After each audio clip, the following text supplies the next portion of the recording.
Assalamualaikum warahmatullahi wabarakatuh. Hai, nama saya Siti Zulfayanti.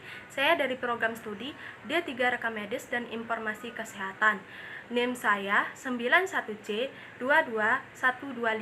Di sini saya akan menjelaskan tentang rute pemberian obat kepada pasien. Langsung saja ke cara yang pertama, yaitu yang pertama, diminum secara langsung atau oral. Meminum obat secara oral umumnya ditujukan untuk obat berbentuk cair, tablet, kapsul, dan tablet minyak. Dengan cara ini merupakan cara pemberian obat yang paling umum karena jauh lebih mudah, aman, dan murah dibandingkan metode lainnya. Setelah diminum, obat akan diserap oleh dinding usus. Proses ini dapat dipengaruhi oleh makanan dan obat lain yang Anda konsumsi. Obat yang telah diserap kemudian diuraikan oleh hati sebelum akhirnya diedarkan oleh darah ke seluruh tubuh. Cara yang kedua dengan cara suntikan atau parenteral. Terdapat beberapa cara pemberian obat menggunakan suntikan. Biasanya cara ini dibedakan dari lokasi suntiknya. Beberapa di antaranya, yang pertama subkutan. Obat ini disuntikan ke jaringan lemak tepat di bawah kulit.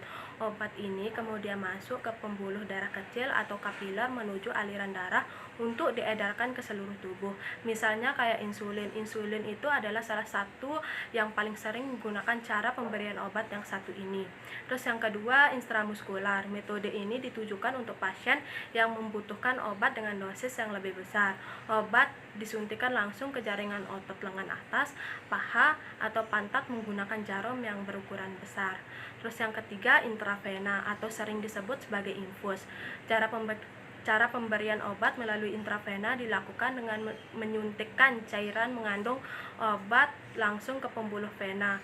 Obat dapat diberikan dalam satu dosis atau berkelanjutan. Terus yang keempat, intratekal. Cara ini ditujukan untuk pengobatan penyakit pada otak, tulang belakang, serta lapisan pelindung. Obat disuntikan melalui jarum yang dimasukkan ke celah antara dua tulang belakang bagian pinggang. Oke, cara yang ketiga dengan cara topikal. Obat-obatan topikal merupakan jenis obat yang diserap secara langsung oleh permukaan tubuh, terutama pada kulit.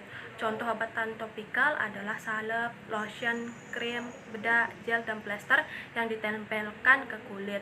Menggunakan obat dengan cara topikal memiliki keunggulan, yakni efek obat akan langsung terasa pada bagian tubuh yang memerlukannya, dan resiko efek sampingnya pun lebih kecil karena obat-obatan tidak melalui area tubuh lainnya secara langsung. Terus dengan yang keempat, dengan cara supositoria atau rektal. Supositoria merupakan jenis obat-obatan yang dimasukkan melalui dubur, atau jenis obat ini ditujukan pada pasien yang tidak bisa menelan obat secara langsung atau mengalami mual parah atau harus menjalani puasa sebelum dan setelah operasi. Obat-obatan supositoria berbentuk padat dan mengandung sejenis zat lilin yang mudah terurai begitu berada dalam rektum. Dinding rektum terdiri dari permukaan tipis dengan banyak pembuluh darah sehingga obat dapat diserap dengan cepat. Selain beragam cara yang sudah saya sebutkan tadi, Anda juga dapat menggunakan obat melalui metode lainnya yang sesuai dengan kebutuhan Anda. Misalnya tablet yang ditempelkan di bawah lidah atau disebut juga dengan sublingual, atau di bagian dalam pipi disebut juga dengan bukal, tablet, cairan, gel, krim, atau cincin obat yang dimasukkan ke dalam vagina. Obat tetes mata berbentuk cair, obat tetes telinga juga berbentuk cair, partikel obat yang dihirup secara langsung atau melalui uap.